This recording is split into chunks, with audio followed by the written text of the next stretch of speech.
ನಾವು ಇನ್ನೂ ಏನಾಗಿರ್ಬಾರ್ದಂತೆ, ಕೂಸುಗಳಾಗಿ ಇರಕ್ಕೆ ಹೋಗ್ಬಾರ್ದು. ಈ ಥರ ಒಬ್ಬನ ಬಂದು 3 ಜನ್ಮ ಅಂದರೆ ಹ್ಞೂ ಅಂದ್ಬಿಡೋದು, ಇನ್ನೊಂದು 10 ವರ್ಷಕ್ಕೆ ಇನ್ನೊಬ್ಬನ ಬಂದ್ಬಿಟ್ಟು ಇಲ್ಲ ಅದು 3 ಅಂದರೆ 1ಕ್ಕೆ 10 ಲೆಕ್ಕ, ಹಂಗಾರೆ ಎಷ್ಟಾಯಿತು 30 ಅಂದರೆ ಹ್ಞೂ ಅಂದ್ಬಿಡೋದು.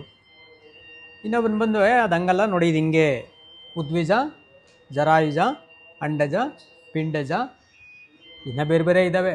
ಅಜ ದ್ವಿಜ ಅಂತೆಲ್ಲ ಇದ್ದಾವೆ. ಅಯೋನಿಜ ಅಂತ ಕೂಡ ಇದ್ದಾವೆ. ಅಯೋನಿಜ ಅಂತಂದರೆ ಸ್ತ್ರೀಯಿಂದ ಹುಟ್ಟದೇ ಇರುವಂತಹ ಮನುಷ್ಯ. ಮಹಾಭಾರತದಲ್ಲಿ ದ್ರೌಪದಿಗೆ ಹೇಳ್ತಾರೆ ಅಯೋನಿಜ ಅಂತ, ಅಂದರೆ ಆಕೆ ಸ್ತ್ರೀಯಿಂದ ಹುಟ್ಟದೇ ಇರುವಂಥವಳು ಅಂತ. ದ್ವಿಜ ಅಂತ ಹೇಳ್ತಾರೆ. ದ್ವಿಜ ಅಂದರೆ 2 ಸಾರಿ ಹುಟ್ಟಿರೋರು ಅಂತ. ಅಜ ಅಂತ ಹೇಳ್ತಾರೆ. ಅಜ ಅಂದರೆ ಜನ್ಮನೇ ಇಲ್ಲದೇ ಇರುವಂಥವಳು. ನೋಡಿ, ಅಜ, ದ್ವಿಜ, ಅಯೋನಿಜ, ನಮಸ್ಕಾರ, ಅಂಡಜ, ಪಿಂಡಜ, ಸ್ವೇದಜ ಎಲ್ಲ ನಾವು ನೋಡ್ತೀವಿ.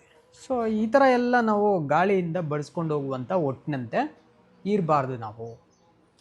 ಹಾಗಾದರೆ ಹೇಗೆ ನಾವು ಒಂದು ಫಿಕ್ಸ್ಡ್ ಆಗಿ ಇದೇ ಸರಿ ಅಂತ ಹೇಗಿರೋಕ್ಕೆ ಸಾಧ್ಯ? ನಾವು ಇದೇ ಸರಿ ಇದಿಷ್ಟೇ ಅಂತಂದು ಒಂದರಲ್ಲೇ ನಾವು ಹೇಗಿರೋಕ್ಕಾಗ್ತದೆ? ನಾವು ದೃಢವಾಗಿ ಕದಲ್ದಂತೆ ಹೇಗಿರೋಕ್ಕಾಗ್ತದೆ ಅಂತಂದರೆ, ದೇವರು ಈ ರೀತಿ ಕದಲಿ ಕದಲಿ ಕದಲಿ ಕದಲಿ ಹೋಗ್ತಾ ಇರ್ತಾನೆ ಅಂತ ನೋಡಿದ್ರೆ, ಯಾಕೊಬ್ಬ 1ನೇ ಅಧ್ಯಾಯ 14ನೇ ವಚನದಲ್ಲಿ ನೋಡ್ತೀರಾ, ದೇವರು ಆ ರೀತಿ ಕದಲಿ ಹೋಗುವವನು ಅಲ್ಲ, ಬದಲಾಗುವಂಥವನು, ಚಂಚಲನಾಗುವವನು ಅಲ್ಲ ದೇವರು. ಕರೆಕ್ಟ್ರಾ? ದೇವರಲ್ಲಿ ಚಂಚಲತ್ವವೇನೂ ಇಲ್ಲ, ವ್ಯತ್ಯಾಸದ ಸೂಚನೆನೂ ಇಲ್ಲ. ಸೊ ದೇವರು ಇವತ್ತು 3 ಜನ್ಮ, ನಾಳೆ 30 ಜನ್ಮ, ನಾಳಿದ್ದು 50 ಜನ್ಮ, ಆಮೇಲೆ 80 ಲಕ್ಷ, ಹಿಂಗೆಲ್ಲ ದೇವರು ಬದಲಾಗನಲ್ಲ.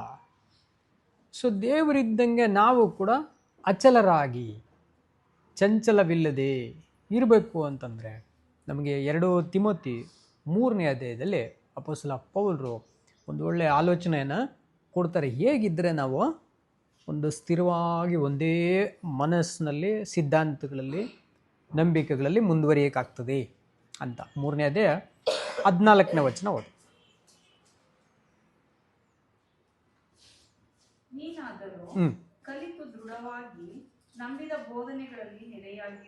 ನೋಡಿ, ನೀನಾದರೂ ತಿಮೋತಿ ಕಲಿತು, ಮೊದಲೇನು ಮಾಡಬೇಕು? ಕಲಿತ್ಕೊಳ್ಬೇಕು.